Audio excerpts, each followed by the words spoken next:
Señores, muchísimas gracias por continuar con nosotros ahí en Dominicana Buenas Noches, en un programa que prometimos al inicio que les daríamos agua de beber.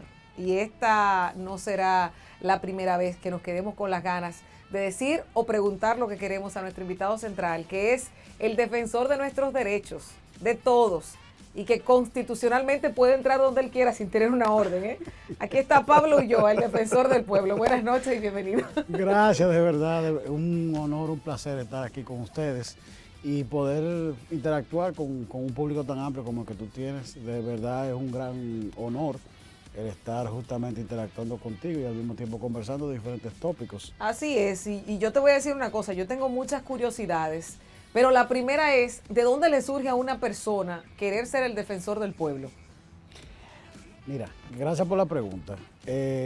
Cuando se hizo el diseño constitucional y se sacó la nueva Constitución 2010, el constituyente planteó un diseño donde los derechos fundamentales y el respeto a la constitucionalidad y lo que es la ciudadanía es responsable, se centraba en dos órganos: el Tribunal Constitucional para todo lo que era lo jurisdiccional y lo que tenía que ver justamente con la parte más proactiva, más dinámica de los órganos de contrapeso o extrapoder, terminaba siendo en el defensor del pueblo. La experiencia que yo pude vivir a partir del inicio del Tribunal Constitucional a la fecha fue de crear una estructura que permitiera justamente esas garantías. Ahora, quedaba pendiente en la sociedad dominicana el otro órgano que termina siendo la mancuerna por la cual los derechos fundamentales y la buena administración se puede garantizar.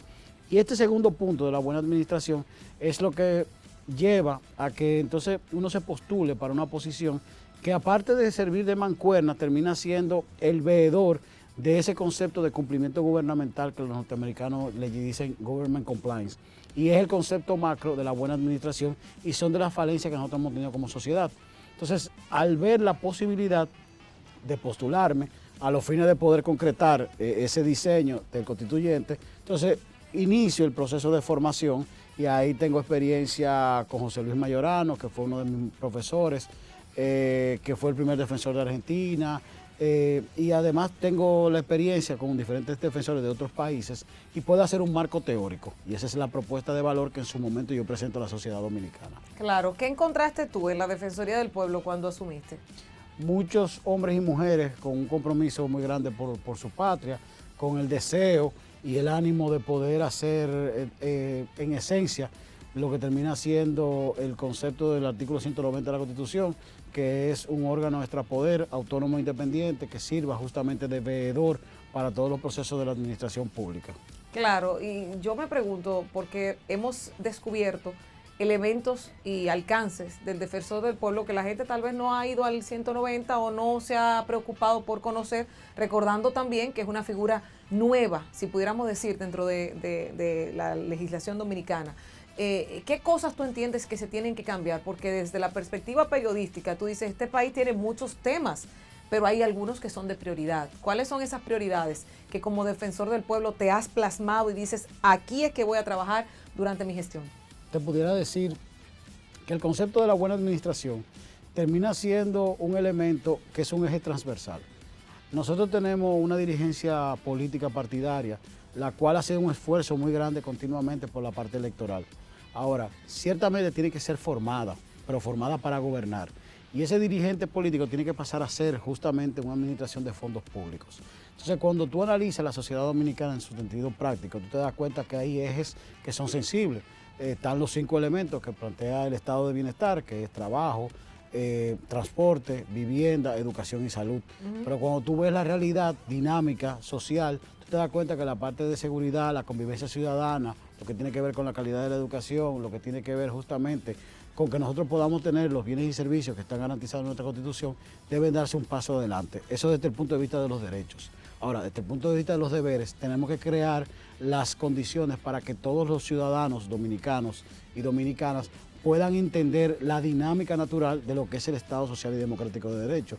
es una palabra muy robusta, pero al mismo tiempo implica que todos los actores se tienen que alinear para poder hacer justamente que los hombres y mujeres que vivimos en República Dominicana disfrutemos de los mismos derechos a través de los servicios o los bienes que nos tiene que entregar el Estado. Claro, tú hiciste la numeración de las prioridades, pero tú tienes prioridades dentro de esas, dentro de esos puntos. Perfecto. Te lo digo porque entraste en vigencia en medio de una pandemia. O sea, que el orden tal vez estaba un poco alterado o se colocó la prioridad donde debía estar. Bueno, dentro del punto de vista de la gestión, y me quiero concentrar en la parte organizacional, se hizo un plan estratégico institucional. Ese plan estratégico institucional plantea 3 ejes esenciales, que es el garantismo, Sí.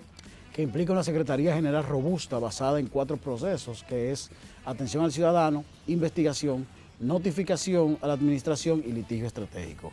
Está la parte de construcción de ciudadanía, que es todo el componente educativo, que es, vamos a decir, la punta de lanza donde tú puedes ir llevando la información de cuál es el rol del defensor, la función del defensor, pero también entregando resultados para que la ciudadanía conozca todas las cosas que se vienen haciendo en la institución y que tienen algún tipo de impacto social. Y está la parte organizacional, que implica una estructura orgánica acorde a lo que se plantea como una administración moderna, pero al mismo tiempo con todos los procesos de control interno que permita que todos estos elementos tú puedas certificarlo en norma de calidad ISO, en cumplimiento gubernamental y antifraude, y eso es donde nosotros nos hemos enfocado en este primer bloque de la gestión, basado en una gestión en valores, Claro. en transparencia, en accesibilidad, en independencia y en eficiencia. Claro, y te da tiempo la gestión, lo que dura para desarrollar eso, porque decirlo suena muy bonito, pero eso toma tiempo y tal vez estoy equivocada, pero eso no se da de golpe y porrazo, y para muestra tenemos el primer ejemplo de la primera defensora del pueblo. Bueno, realmente la ventaja es que nosotros vinimos con un plan. Sí. Al venir con una propuesta de valor y esa propuesta de valor poderla llevar a un plan estratégico, está dividido en bloques. ¿Qué tiempo tú crees que te... No, son los 6 años que me toma. 2 años de despliegue, 2 años de consolidación y 2 años de evaluación. ¿Y vas en el tiempo aplicado según totalmente. la planificación? Incluso gracias a Dios Todopoderoso, considero que hemos avanzado en aspectos mucho más rápido de lo que yo pensaba. Por ejemplo, la Constitución animada para niños y niñas y adolescentes, que es de los productos más bellos que se ha podido hacer en la institución. En el primer tramo nosotros pensábamos llegarle un impacto directo, como es una plataforma virtual que se creó con 16 capítulos de YouTube, las guías didácticas divididas para padres, para docentes y para estudiantes. Pensábamos llegar a las 5.000 personas para un pilotaje. Nosotros sobrepasamos las 10.000 personas. Entonces, tú te das cuenta que hay elementos, ni hablarte de la parte de los indicadores de eficiencia interna. Nosotros sobrepasamos un 201% el aumento de la reclamación de los casos. Pasamos de que apenas el 15% de la administración respondía, ahora el 78.1% de los casos responden. El mejor año del Defensor del Pueblo fue el 2019, fueron 1.300 casos de reclamaciones y orientaciones. Nosotros con un CRM, con una plataforma, logramos más de 8.000 interacciones con el ciudadano. De 1.000 y tantos, más de 8.000. Entonces, yo estoy convencido que gracias a Dios este equipo de hombres y mujeres está consagrado en hacer una institución real, veraz, y que fue lo que soñó el constituyente cuando creó el Defensor del Pueblo, para poder dejar honestamente una institución que la sociedad dominicana valore, aquilate y no se mofe. No, sobre todo que respete cuando sepa que va el Defensor del Pueblo, ¿verdad? Y aunque Sí. no sepa que va. Ahora yo te pregunto, Pablo, dentro de esos 8.000 solicitudes para temas sociales, ¿cuáles son el común denominador? ¿En qué se enfoca la sociedad dominicana que dice Defensor del Pueblo, sale aquí, Chapulín Colorado del pueblo? Mira, hay una diversidad de situaciones que se dan, no solamente por la parte de reclamaciones, esa interacción, sino porque esta gestión ha aumentado los casos de reclamación.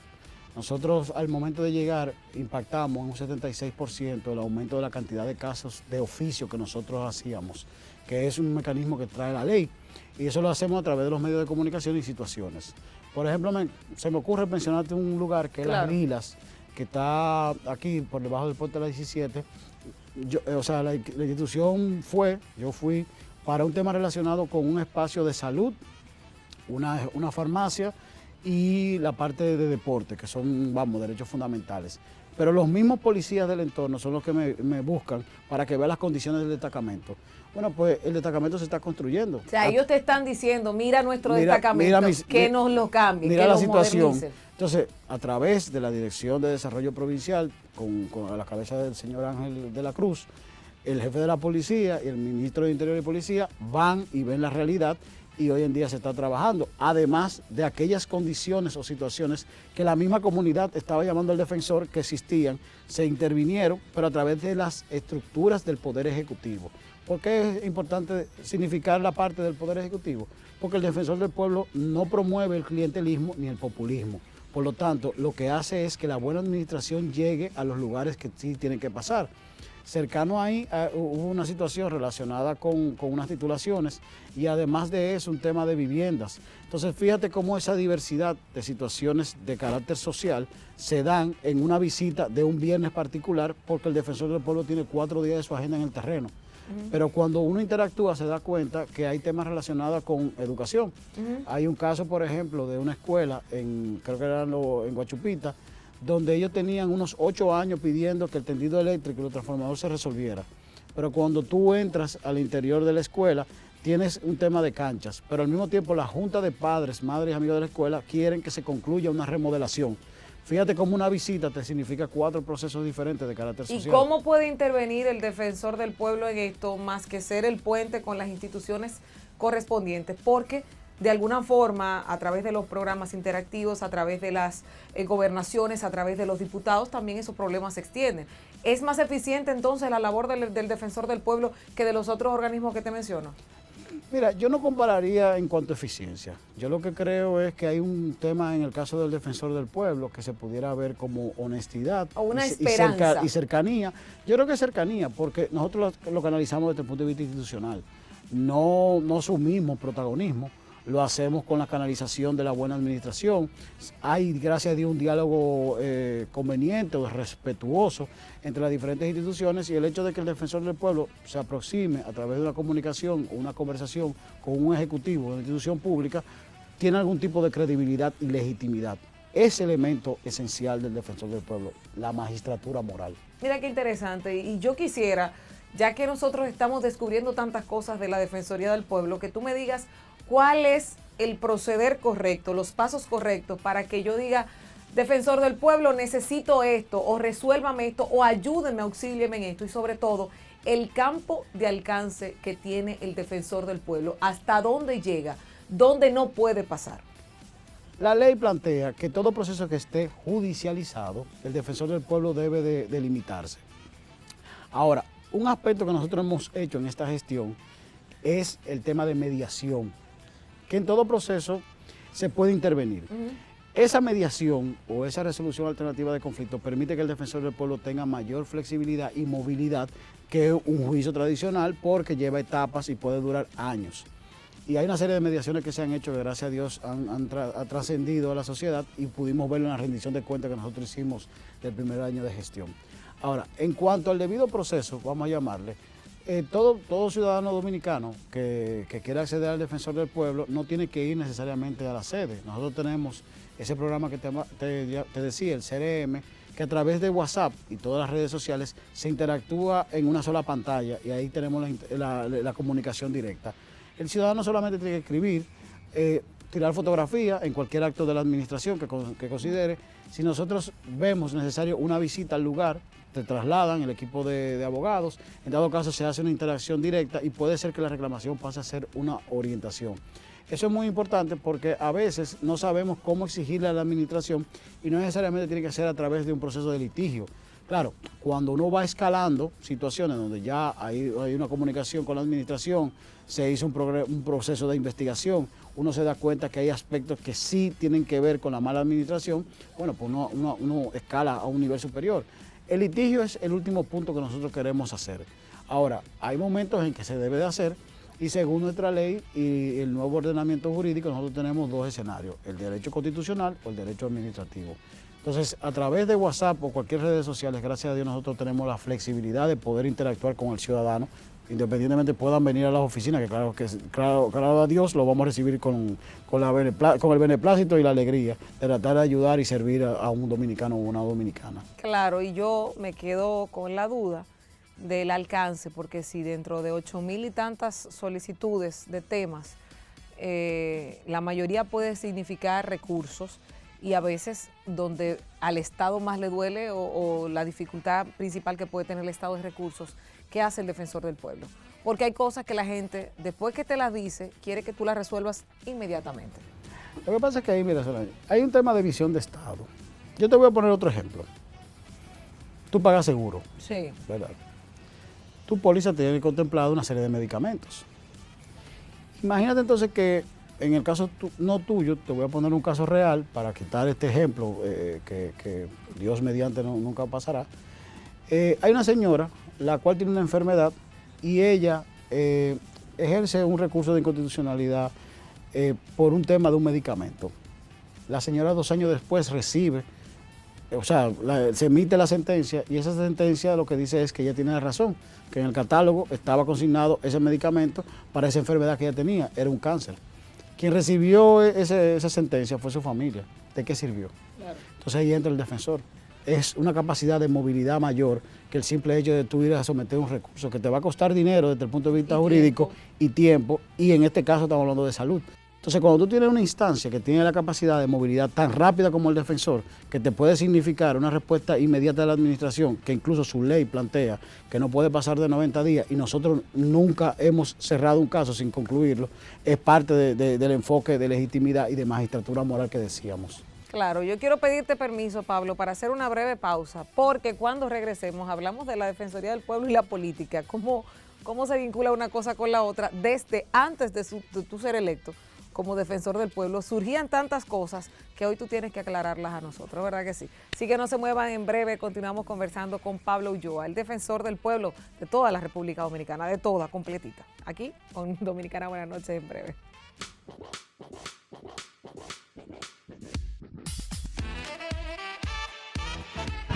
Claro que sí. Yo soy la autoridad. Escúchame, caballero, tenga la amabilidad. 190 de la Constitución. Señor, tenga la amabilidad. 190 de la Constitución de La cámara. No, la cámara, ¿dónde está la cámara? Póngame la cámara. déjatela ahí mismo, déjatela ahí mismo. Cógela. Cógela. Carajo. Tenga la amabilidad, señor. Si me sale del medio. Permiso, tienen que esperar que la No voy a esperar nada.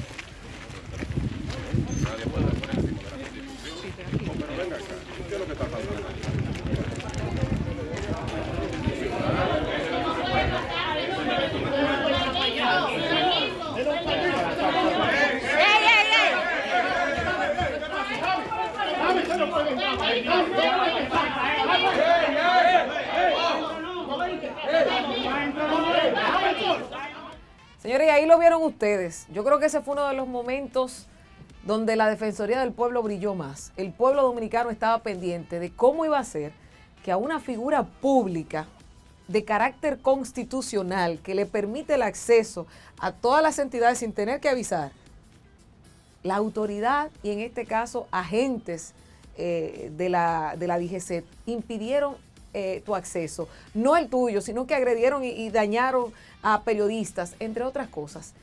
¿Qué pasó en ese momento por tu cabeza? Sobre todo porque te vimos ahí con bastante enérgico, diciendo todas las cosas que sentías ahí delante de ellos. Mira, yo creo que lo que me pasó por la cabeza fue la gracia de Dios. Porque, o sea, la bendición de Dios, uno la ve desde el punto de vista lineal. Dios está con nosotros en todo momento. Si ahí no sucedió una desgracia, luego de haber manipulado 2 armas de fuego y una tercera, es justamente porque Dios estaba con nosotros y muy probablemente me acompañó en términos de que era la persona de mayor autoridad que existía ahí. Totalmente. De las cosas que es importante aclarar, gracias a Dios también hubo un dron que se contrató justamente para validar todo el proceso y el que lo pudo ver por completo se dio cuenta que hubo una entrada protocolar, se significó lo que dice nuestro protocolo que fue hecho en esta gestión, se identificó las figuras, se explicó las razones, los artículos de la ley que le confiere la autoridad y la entrada fue de lo más cordial, incluso interactuamos con una O serie sea, de... que la entrada fue cordial, porque Sí. yo vi la entrada, pero vi la parte desde donde el señor del poloche negro, que es uno de los que va preso, Sí. estaba agresivo. No, porque todo el que ha ido al Conódromo sabe que existe una garita donde hay una barra de metal que se levanta. Todo el mundo llegó rotulado a los vehículos, la persona totalmente identificado con los chalecos, como corresponde, como el protocolo internacional de inspecciones de este tipo. Se entró, ahí hubieron varios ciudadanos que significaron situaciones que estaban pasando.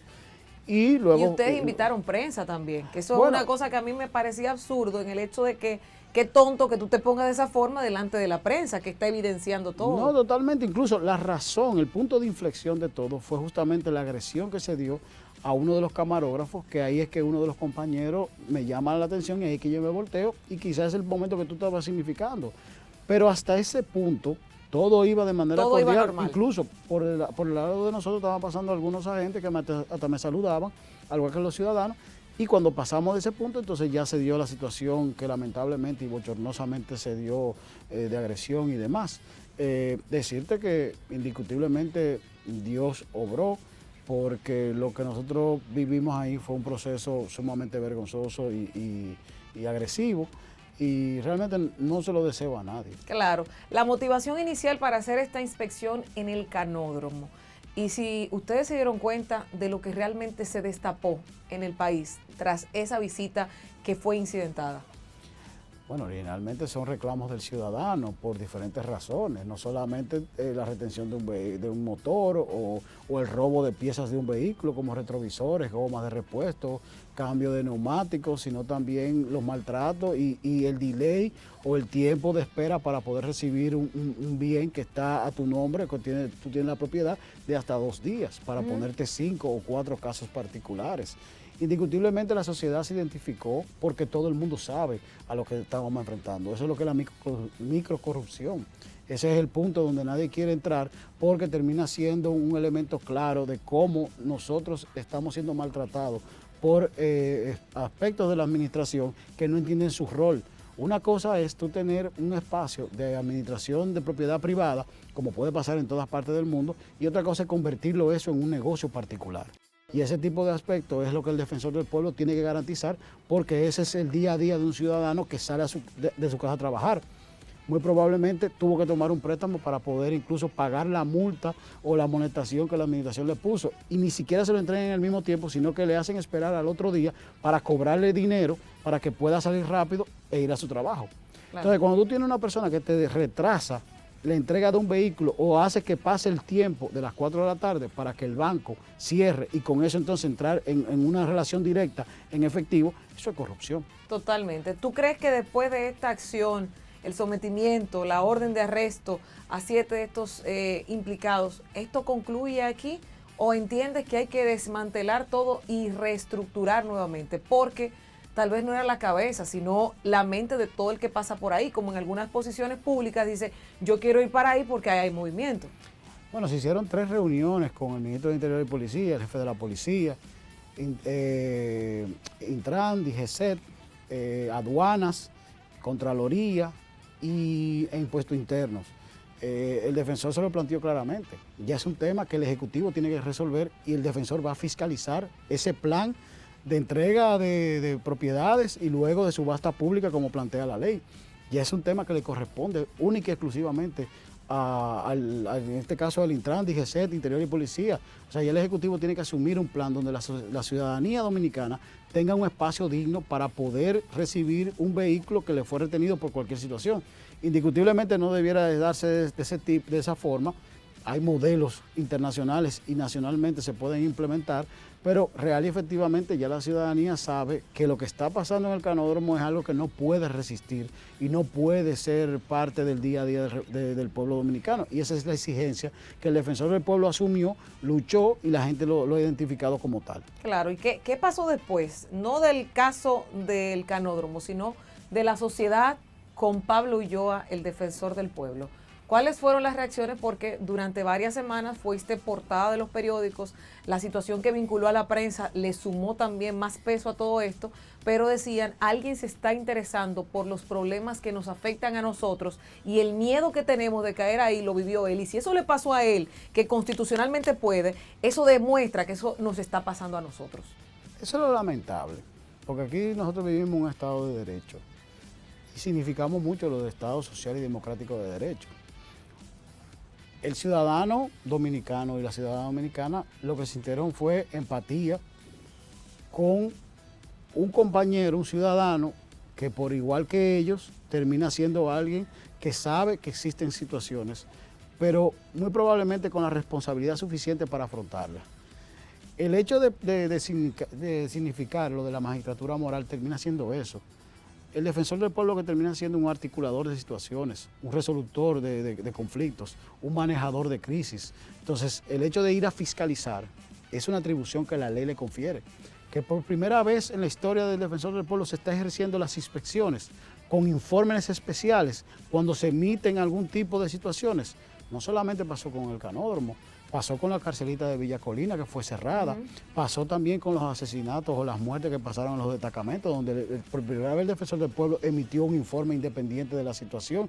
Y como eso te puedo significar la situación de salud mental en uno de los psiquiátricos y como otros, nosotros como gestión nos hemos empeñado en que el ciudadano de la República Dominicana y la ciudadana de la República Dominicana tengan una institución que tenga la responsabilidad suficiente para dar la cara y poder fiscalizar lo que a todos nos pasa en el día a día. ¿Se puede ser el defensor del pueblo sin tener afinidad a ningún partido político? Y gracias a Dios se demostró de que sí. ¿Se ha demostrado? Totalmente. El artículo 11 de la ley que crea el defensor del pueblo, la 1901, así lo significa.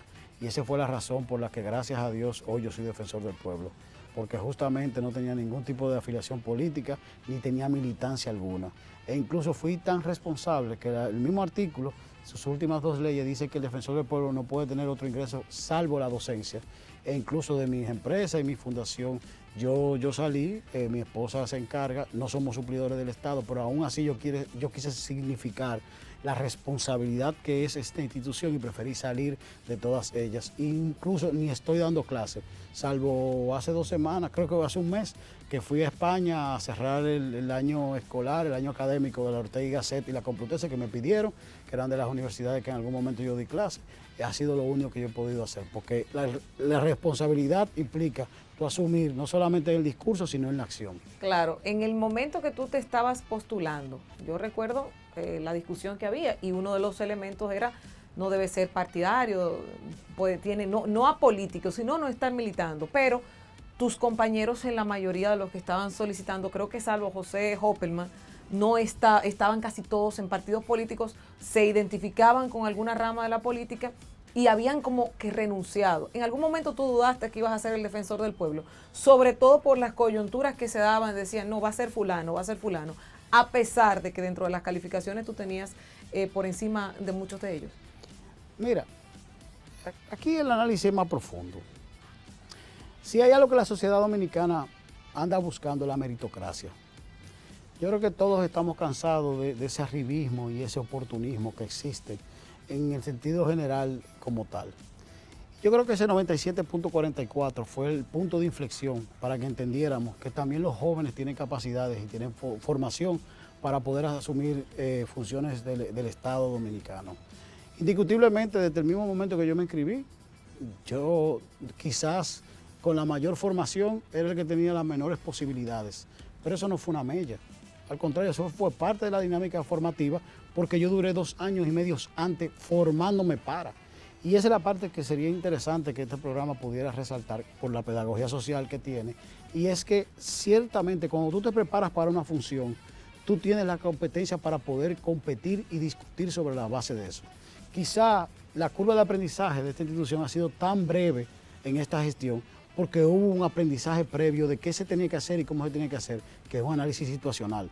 Pero también hubo una propuesta de valor que se significaba justamente con los mismos puntos que se han hecho en el plan estratégico institucional, Y hoy en día la rendición de cuentas se basa justa y exclusivamente en lo que se dijo que se iba a hacer y cómo se iba a hacer.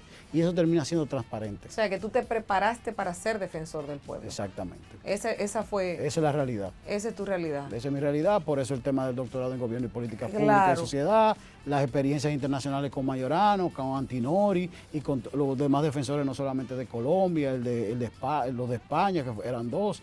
También tuve el caso de Costa Rica. O sea, gracias a Dios yo pude crear un marco teórico general, pero también un apoyo internacional que permitió no solamente que pudiera ser defensor del pueblo, gracias a Dios, del país, sino que hoy en día sea presidente de la Federación Iberoamericana de Ombudsman, Sí. que lo pude conseguir gracias al equipo de trabajo para un periodo de 2 años en el mes de noviembre pasado. Eso te significa no solamente que me formé, sino que la compañía de Dios y el equipo de hombres y mujeres han hecho posible un objetivo claro, que es el tema de la magistratura moral. Claro que sí. Y yo me pregunto, el hecho de defender al pueblo es una rama también dentro de la política, porque no lo podemos decir, la política es una ciencia para servir y el que se vincula a la política quiere servir al pueblo, lo haga bien o lo haga mal. En algún momento tú tendrás que soltar la posición de defensor del pueblo, sea en 6, 8, 10, 12, 15 años. ¿Te ves haciendo política? Política hacemos a diario, según Platón. ¿Política partidaria? Política, bueno, pues te decía, o como tú decías, indiscutiblemente el defensor del pueblo es un órgano contrapeso del Estado, por lo tanto regula el poder y las garantías son las mismas. Yo me veo luego de acá con mi familia, yo me veo luego de acá dando clases y se lo he dicho en los espacios públicos y privados. O sea, para mí la docencia es algo que me hace falta y yo realmente lo que estoy tratando es de concretar una gestión de 6 años y luego consagrarme en mi familia, la cual he sacrificado mucho en este espacio de ¿Te tiempo. has tenido que soltar horas de...? Yo siempre me he despertado a las 4 de la mañana, siempre. La diferencia era que a las 7:20 de la mañana yo salía con mi esposa y mi hijo al colegio, seguía trabajando con mi esposa y regresábamos a las 7 y 8 de la noche juntos. Ya no puedes hacer eso. Solamente llevar al niño al colegio. Bueno, pues yo quiero Y ver... llevarlo a la clase de piano. Yo quiero que sea ella la que me diga algo. A ver si Marleni nos puede decir algo. Marleni Pimentel, la esposa de Pablo Ulloa, defensor del pueblo. ¿Qué puede decirnos de esta figura? Hola, ¿qué decirles de Pablo que ustedes realmente ya no sepan o se hayan dado cuenta? Pablo es un trabajador incansable, una persona extremadamente solidaria, dispuesta a trabajar por su gente, por su familia. Sus mañanas se inician sumamente temprano, cargadas siempre de mucha energía positiva, siempre se levanta con una sonrisa, no se le acaba la energía en el día completo, al punto de que sus colaboradores y compañeros de trabajo me preguntan qué vitaminas que él toma. Es un padre amoroso, un esposo excepcional. Realmente esto para nosotros como familia ha venido a ser un cambio a positivo, porque él está haciendo muchas cosas que le gustan, muchas cosas que lo llenan, pero realmente nos ha puesto nuestro mundo realmente de cabeza, o sea, nos ha cambiado por completo. Aquí yo tengo una personita que quiere darle un mensaje, que quiere decirle algo. Hola, estamos muy orgullosos de ti y te acompañaremos por siempre. Te amamos. Ay, pero qué cosa tan Bueno, hermosa. Está complicado. Está complicado. ¿Por qué? Ya tú entiendes. Sí. O sea, hay cosas que tú en la vida valoras desde el punto de vista existencial más que elementos materiales. O sea, mi familia termina siendo mi todo, mi norte, mi objetivo, mi motivación, mi espíritu, porque existencialmente lo material a mí no me llena. Necesitamos calzado, sí. Necesitamos ropa, sí. Necesitamos vehículos, sí. Necesitamos viviendas, sí. Ahora, la trascendencia como ser humano terminará siendo cuando Enrique sea un hombre de bien mejor que yo. Cuando Marlene y yo podamos sentarnos tranquilos a los 65, 60, 70 años y decir, oh, trajimos al mundo a un niño y lo educamos de tal manera que hoy en día él es mejor. Ahí es que está la esencia de la vida. Yo tengo 44 años y Enrique tiene 7. Yo espero que Dios mediante poder durar 20 años más y el niño va a tener 27 y yo voy a tener 64. Y yo voy a ser un padre totalmente feliz de ver la realización de un hijo. Y eso es lo que a mí me termina llenando. O sea, yo no necesito mucho en la vida. Yo lo que necesito es una familia alegre y darle la alegría y la satisfacción del deber cumplido a ellos, que termina siendo mi esencia. Claro que sí. Pablo, ¿tú estás consciente de que el trabajo que ejecutas con la Defensoría del Pueblo ataca intereses, afecta intereses? Y ya hemos visto lo que significa en nuestro país afectar intereses recientemente con el caso Orlando Jorge Mera. Para ponerte un ejemplo difícil, trágico, ¿no tienes temor ante las situaciones que atacas y que afectas, no solamente con tu integridad física, sino con tu moral, con tu reputación, que es a veces por donde los que quieren atacar utilizan? Mira, la integridad física indiscutiblemente siempre corre riesgo. Yo he recibido infinidad de amenazas, ustedes han visto el tema de la confrontación.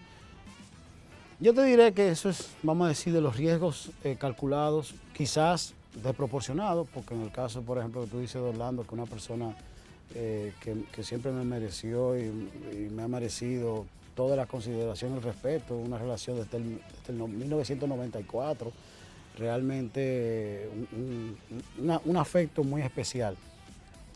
Eso cae dentro de las situaciones que tú nunca te imaginaste que iba a pasar en República Dominicana. La parte física sí. En cuanto a la parte moral, yo creo que honestamente yo he cruzado una vida donde, como te decía, lo material no es lo que me lleva a entender qué es la trascendencia. Yo veo la vida de una manera más espiritual, veo una vida ceñido a principios y valores que mis padres y mi madre y mi padre me inculcaron. Fíjate que para mí lo más esencial termina siendo mi esposa y mi hijo. Entonces, el que me conoce sabe muy bien que yo soy incapaz de hacerlo mal hecho.